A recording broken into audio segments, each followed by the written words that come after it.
প্রিয় আলু চাষি ভাইরা আসসালামু আলাইকুম। আশা করি সবাই ভালো আছেন। ভিউয়ার্স, আলু চাষের মৌসুম আমাদের বগুড়া জেলায় আলু চাষ মাত্র শুরু হয়েছে। এখন আমাদের কাজ হচ্ছে আলুর জমি তৈরি করা এবং আলুর জমিতে কি কি সার দিব সেটা আপনাদের মাঝে তুলে ধরবো এবং সারগুলোর দাম কত সেটাও আপনাদেরকে জানানোর চেষ্টা করব আজকে। এবং আলুর জমিতে কিভাবে চাষ করবেন এটাও আপনাদেরকে জানানোর চেষ্টা করব। তো ভিউয়ার্স, আমরা যে নিয়মে আলুর জমিগুলো তৈরি করি এই নিয়মগুলোই আপনাদের মাঝে তুলে ধরবো। ভিউয়ার্স, আমরা নেক্সট ভিডিওতে অবশ্যই আপনাদেরকে জানাবো আমাদের এই আলু চাষে মোট কত খরচ হয়েছে এবং আমাদের কেমন লাভ হচ্ছে, এইটা আমরা টোটালি জানাবো এবং কত টাকা ইনভেস্ট করতে হয় এই জমিতে অবশ্যই আপনাদেরকে জানাবো। এই জন্য অবশ্যই আপনারা আমাদের চ্যানেলটি সাবস্ক্রাইব করে রাখবেন এবং ভিডিওতে লাইক দিয়ে আমাদের ভিডিও করার উৎসাহটা জেগে দিবেন। তো ভিউয়ার্স, চলুন শুরু করা যাক। তো ভিউয়ার্স, প্রথমত আমাদের আলুর জমিটা তৈরি করতে হবে। তো আলুর জমিটা তৈরি করার জন্য অবশ্যই আমাদেরকে আলুর জমিটা নিতে হবে। যাদের নিজস্ব আছে তাদের কথা নেই, আর যাদের ভাড়া নিতে হয় তাদের অবশ্যই টাকা দিতে হয়। তো এই টাকাটা অবশ্যই আপনাদেরকে হিসাবের ভিতরে রাখতে হবে। তবে আজ আমরা 33 শতক জমির হিসাব করব। এবার আমাদের এদিকে জমির দামটা অনেক বেশি। শুধু আলু চাষের জন্য 33 শতাংশ জমির দাম 20,000 টাকা।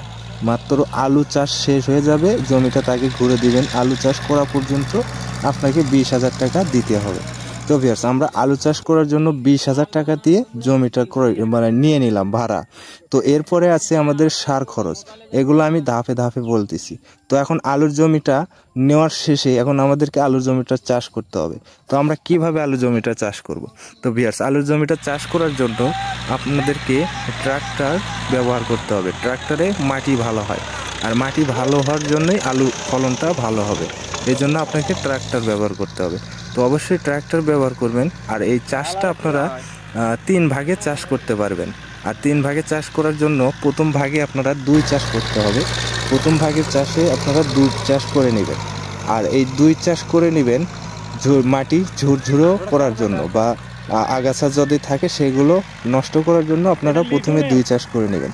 2 চাষ করে নিয়ে আপনারা 2-3 দিন মাটিটা শুকাতে দিবেন। 2-3 দিন যাতে মাটিটা শুকায়।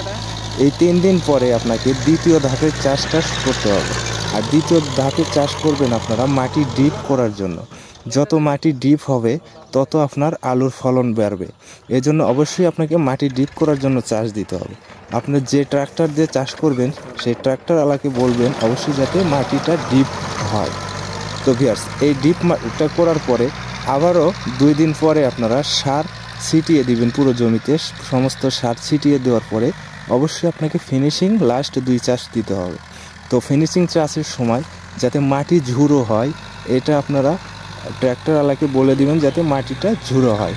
এই জন্য আপনারা 3য় নম্বরে ফিনিশিং চাষে মাটিটা ঝুরো করার জন্য চাষ করে নেবেন। তো ভিউয়ার্স, আশা করি সবারই জানা হয়ে গেল কিভাবে আপনারা আলুর জমিতে হাল দিবেন বা হাল চাষ করবেন। তো ভিউয়ার্স, এরপরে নেক্সটে আসি আমরা আমাদের এই জমিতে কি কি সার দিতে হবে বা আমরা কি কি সার দিচ্ছি এই আলুর জমিতে, এটাই আপনাদেরকে এখন জানাবো। এবং জানাবো যে এই সারগুলোর দাম কত, যাতে আমাদের জমি খরচ গিয়েছে 20,000 টাকা। তো আমাদের সার খরচটা কত যায় টোটালি যোগ করব এবং নেক্সট ভিডিওতে এইগুলো টাকা অ্যাড করব। আরও কত কত খরচ আছে সমস্ত টাকাগুলো অ্যাড করব এবং পরবর্তীতে যে আমরা কত টাকা এই আলু চাষ থেকে লাভ করতে পারি এটাও আপনাদেরকে জানাবো। তো ভিউয়ার্স, চলুন এখন জানি যে কি কি সার আমরা এই আলুর জমিতে দিচ্ছি। 33 শতাংশ জমির জন্য আমরা জিপ সার দিচ্ছি 1 বস্তা, যার দাম 330 টাকা। তো ভিউয়ার্স, অবশ্যই দাম সহ আপনারা হিসাব করে রাখবেন আমাদের এই 33 শতাংশ জমিতে মোট কত টাকা খরচ হয় এবং কত টাকা লাভ করতে পারি, এর সম্পূর্ণ বিষয় নিয়ে আমরা জানাবো। তো ভিউয়ার্স, এরপরে আমরা যে সারটি দিচ্ছি এটা হচ্ছে টিএসপি, যার দাম 1 বস্তা 1550 টাকা। তো ভিউয়ার্স, এই 33 শতাংশ জমিতে 1 বস্তা টিএসপি আমরা দিচ্ছি। তো ভিউয়ার্স, অবশ্যই আমরা তৃতীয় নাম্বার সারে এমওপি সার দিচ্ছি, যার দাম 1 বস্তায় 1150 টাকা। তো কেউ বলে এমওপি সার, কেউ বলে পটাশ সার। তো আমরা বিএডিসি কোম্পানির এমওপি সার দিচ্ছি। এবং 4 নম্বর সার যেটা দিচ্ছি সেটা হচ্ছে ইউরিয়া সার। আপনারা দেখতে পাচ্ছেন এখানে বস্তা, এই ইউরিয়া সার দিচ্ছি আমরা 33 শতাংশে 20 কেজি হারে। তো আমরা 1 বস্তা নিয়েছি, 1 বস্তার হিসাব করব যাতে আমাদের সামনে আরও সার দেওয়া লাগতে পারে। তো ভিউয়ার্স এরপরে দেখতে পাচ্ছেন হলুদ বস্তা, এটা হচ্ছে ম্যাগনেসিয়াম। তো এই ম্যাগনেসিয়াম দিচ্ছি আমরা 10 কেজি, প্রত্যেক 33 শতাংশে আমরা 10 কেজি দিচ্ছি। তো ভিউয়ার্স আমরা 1 বস্তারই হিসাব করব, 1 বস্তা নিয়ে আসছি। তো ইউরিয়া সারটা ধরেছে আমাদের 1380 টাকা বস্তা এবং ম্যাগনেসিয়াম ধরেছে 1080 টাকা বস্তা। তো ভিউয়ার্স এরপরে আছে আরভিট। তো দেখতে পাচ্ছেন আরভিট, তো এটা আমরা দিব 33 শতাংশ জমির জন্য 1 কেজি, যাতে আমাদের আলু গাছ ঢলে না পড়ে। আর অনেকগুলো কারণ আছে, এই জন্য আমরা 33 শতাংশে 1 কেজি দেব, যার দাম নিয়েছি 260 টাকা। তো ভিউয়ার্স এই ওষুধের অনেক গুণ আছে, আপনারা একটু পড়ে নেবেন, যেমন মাকড়ের কাজ করে, যেমন আর অনেক কাজ আছে, এগুলো পড়ে নেবেন। তো ভিউয়ার্স এরপরে দিচ্ছি আমরা বিষ। তো এটা হচ্ছে বিষ, তো এটা হচ্ছে মাস্কাট বিক্স। এটা আমরা মাটির ভিতরে দিব, মাটির ভিতরে ইউরিয়া সারের সাথে মিক্স করে আমরা মাটিতে ছিটিয়ে দিব, যাতে মাটির নিচে গিয়ে পোকা মাকড় এগুলো সব মারা যায়। এই জন্য আমরা এই বীজটা দিচ্ছি।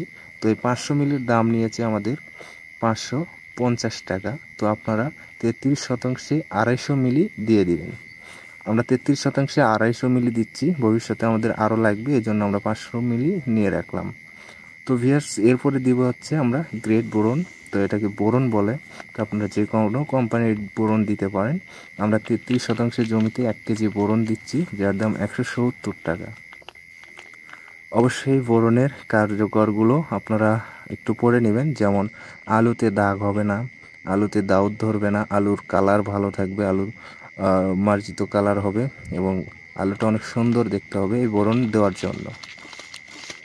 এরপরে যে ওষুধটা আমরা দিব ভিউয়ার্স, অবশ্যই আমরা এখানে অনেকগুলো জমির জন্য নিয়ে রাখছি। তো ভিউয়ার্স আমরা 1 বিঘের জন্য কিন্তু এগুলো মানে 33 শতাংশের জন্য কিন্তু আমরা 1 কেজি করেই দিচ্ছি। এরপরে দিচ্ছি আমরা রুট এনার্জি শিকড়, যেটাতে যেই ওষুধটা দিলে আমাদের মাটির ভিতরে যদি আমরা দিই এই 1 কেজি ওষুধ 33 শতাংশে, তাহলে আমাদের আলুর শিকড় দ্রুত বৃদ্ধি হবে এবং গাছটা দ্রুত বৃদ্ধি হবে। যদি শিকড়টা বৃদ্ধি হয়, এর জন্য আমরা এই রুট দিচ্ছি। তো ভিউয়ার্স এই রুটের দাম নিয়েছে আমাদের 1 কেজি 150 টাকা। ভিউয়ার্স এরপরে আছে জিঙ্ক মোনো। তো এই জিঙ্ক মোনো এটা হচ্ছে সালফেট। তো এই সালফেটটা আমরা দিচ্ছি 33 শতাংশে 1 কেজি। তো এই 33 শতাংশে 1 কেজির দাম ধরেছে আমাদের থেকে 190 টাকা। তো ভিউয়ার্স আপনারা এইভাবে আপনাদের জমিতে সারগুলো দিতে পারেন। তো ভিউয়ার্স এইবার আপনাকে দিতে হবে গোবর সার। তো আপনারা 33 শতাংশ জমির জন্য 3 টলি গোবর সার দিতে পারেন, কিন্তু অবশ্যই শুকনো হতে হবে। যাদের শুকনো নেই তারা জমিতে নিয়ে এসে ছিটিয়ে রাখতে পারেন, যাতে শুকিয়ে যায়। এরকম শুকনো ঝুড়ো গোবর সার অথবা ছাই আপনারা আপনাদের জমিতে দিয়ে দিবেন, তাহলে জৈব সারের কাজগুলো করবে। তো ভিউয়ার্স এই সারগুলো আমরা মোট কত টাকা দিয়ে কিনলাম এখন আপনাদেরকে জানানো উচিত, যে মোট কত খরচ আসলো। তো এই সারের পিছনে আমাদের মোট খরচ আসছে 6000 টাকা এবং জমি ভাড়া খরচ আসছে 20,000 টাকা এবং জমি চাষ খরচ যাচ্ছে 2000 টাকা। মোট আমাদের এই সার বাবদ এবং জমি তৈরি বাবদ খরচ 28,000 টাকা। এরপরে থাকলো আমাদের বীজ খরচ। তো এবারে আমরা নেক্সটে জানাবো আপনাদেরকে, নেক্সট ভিডিওতে জানাবো যে কোন বীজ ভালো হবে, কোন বীজের দাম কেমন এবং কোন বীজের ফলন কেমন এবং আপনাদের বীজের খরচ এবং এই বিষয় নিয়ে আমরা নেক্সট ভিডিও নিয়ে আসবো। অবশ্যই যারা আমাদের চ্যানেল নতুন, এই ভিডিওগুলো পাওয়ার জন্যে অবশ্যই আমাদের চ্যানেলে সাবস্ক্রাইব করে ভিডিওতে লাইক দিয়ে রাখবেন। আমরা নেক্সটে আলুর বীজের দাম সম্পূর্ণ হিসাব নিয়ে চলে আসবো আপনাদের মাঝে। এ পর্যন্ত ভালো থাকুন, সুস্থ থাকুন, আমাদের চ্যানেলের সাথেই থাকুন।